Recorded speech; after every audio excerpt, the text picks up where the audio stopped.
Monsieur le Président, honorable membre du jury, je dois vous avouer que lorsque M. Bond est venu me voir et il m'a dit, et je répète ces mots, on veut ma mort.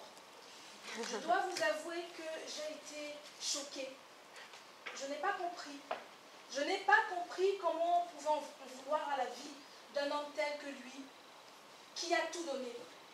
Un homme qui a tout sacrifié. Il a sacrifié toute vie de famille. Il a sacrifié sa vie personnelle pour se dévouer corps et âme à la tâche qui lui était assignée. Un homme qui a décidé de mettre avant toute chose l'intérêt du bien commun avant son propre intérêt. Alors vous me direz peut-être, il a beaucoup plus sacrifié son corps, plus que son âme, mais ça dépend des avis des uns et des autres. Alors j'ai décidé de faire une enquête. Oui. Je ne l'ai peut-être pas précisé tout au début, mais je suis une très grande actrice.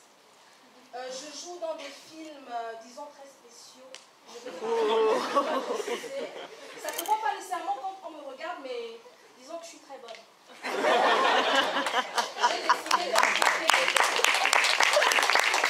J'ai décidé en sortie de mon enquête, j'ai découvert qu'en fait, il s'agissait là d'un complot savamment orchestré par deux acteurs, deux stars hollywoodiennes. J'ai nommé ici M. Tom Cruise et M. Brad Pitt. Pardon, mesdemoiselles, je sais que je vous heurte, mais je suis dans l'obligation de dire la vérité. Alors, ces deux messieurs sont des hommes, des acteurs qui viennent à peine de dépasser le seuil de la cinquantaine. Disons que ce n'est pas très facile d'assumer cet âge-là. Ils essayent par tous les moyens de se maintenir en tête d'affiche, de faire entendre parler d'eux. Disons que ce n'est pas toujours avec succès, c'est principalement pour des questions, pour des scandales qui font les choux gras de la presse people. Alors, ils se disent, mais comment est-ce qu'un homme tel que lui, un petit British entre guillemets, comment est-ce qu'il a réussi, après plus de 50 années, de se maintenir en haut, en tête d'affiche, d'avoir toujours un réel succès? Je tiens à rappeler que le dernier volet de la saga James Bond a eu plus de 7 millions d'entrées au box-office français. Comment est-ce qu'il réussit à son âge à avoir toujours autant de succès avec les femmes? Point d'interrogation, mais je n'ai pas de réponse à leur donner, mais bon, on va passer outre. Monsieur James Bond, au-delà du caractère de grand acteur qu'il est, c'est un homme qui est doté d'un certain nombre de qualités humaines et physiques. Disons que c'est un peu comme si Dieu, quand il a décidé de le créer, a pris un jour de congé. Il a pris le temps de sculpter toutes les parties de son corps avec une minutie très impressionnante. Disons que les filles ne me contrediront pas, nous ne lassons jamais de le regarder à la télévision quand il sort un de ses volets.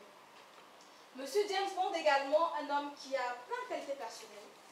Il a un grand cœur en fait. Il aime beaucoup, il aime tout le monde, principalement les femmes, et surtout les belles femmes.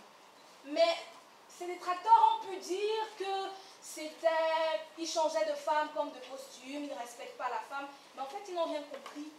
C'est un homme qui a un souci de montrer à tous toutes les beautés que regorge le monde. Les belles femmes, issues de pays et de régions différentes. Pratiquement toutes les régions du monde sont représentées. La France d'ailleurs dans le dernier volet a été représentée par une très belle femme, je tiens à le préciser, c'est important. Et il s'est dit, pourquoi pas, elle doit réunir trois critères: la beauté physique, la beauté intellectuelle et surtout la force mentale et physique. Vouloir la mort de M. James Bond aujourd'hui, c'est dire vouloir la mort d'un genre cinématographique qui est le film d'espionnage. Et à la question de savoir si James Bond doit mourir, je réponds par la négative.